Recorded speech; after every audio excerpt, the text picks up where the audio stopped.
All right, it's May 2nd, 2020. Social media COVID time machine gave us this. Cuomo, killing the grandparents.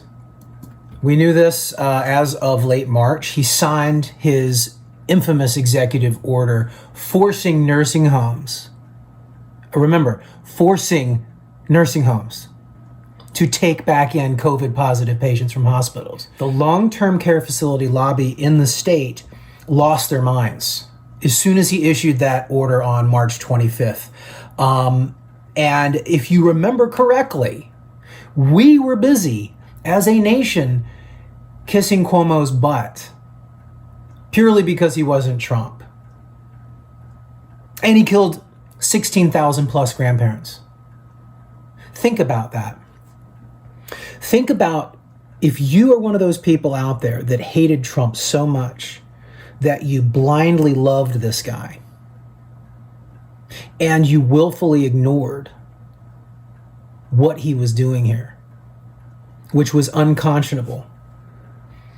One of the few things we knew about this stupid pandemic, this stupid virus, one of the few things that we knew for sure was who it hit and who it didn't. Again, 100% either way? No, of course not, right? But majorly weighted. Elderly people got smacked by this. We knew that from Italy. And for Cuomo to not only not add extra protection for New York seniors, which is the common sense move here, right? Trump was showering billions on the states. He was like, whatever you want, I will give you. Remember, he forced GM to retool their factories to make freaking ventilators, which we now know ventilators were killing people, but we didn't know that at the time. Trump was giving the states anything and everything they requested. Balanced budget be damned. And Cuomo built two field hospitals to handle the flatten the curve thing, right? He built Central Park, he built the Javits Center, and there was a $20 million COVID hospital built in Brooklyn. And Trump sent up the Navy ship. Cuomo didn't use any of those things. Those things were ghost towns. Nobody stepped foot in the Javits Center. Nobody was treated in Central Park. The COVID hospital in Brooklyn, the multi dozens of millions of dollars hospital, never used. The only reason they used the hospital ship was because they screwed up and they sent COVID positive patients on there. They were supposed to have the boat be either non-COVID, like they completely screwed that up. So instead of using the extra resources that we had to flatten the curve, and instead of smartly and commonsensically using those resources to protect the very demographics that we knew we needed to protect, our seniors, he went the exact 360-degree opposite direction and forced nursing homes to take back in ejected COVID positive elderly people from our hospitals. Now, at this point in time, the speculation was around the fact, and I think that this is still true, if only we had some media to investigate this, but he was doing this for a lot of reasons. One of the main reasons was optics, political optics.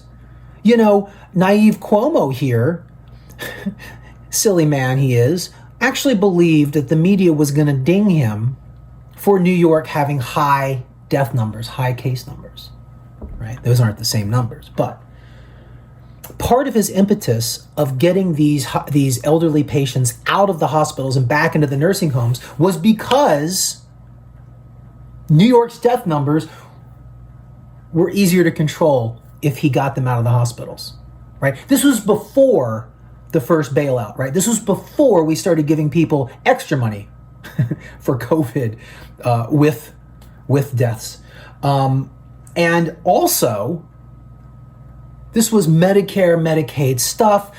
As soon as the long-term care lobby complained about this, Cuomo indemnified them against prosecution again with executive orders, emergency powers. This, ladies and gentlemen, is one of the most blatant and obviously dumb, stupid, horrible, deadly political mistakes in my lifetime. And it is still allowed to stand. This man is still the governor of New York.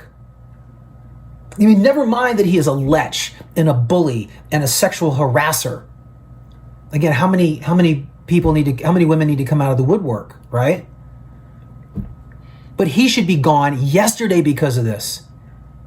With a stroke of a pen, Andrew Cuomo, the governor of New York, sentenced over 16,000 of our grandparents and our seniors to certain death for politics, for political points. And he won an Emmy for this.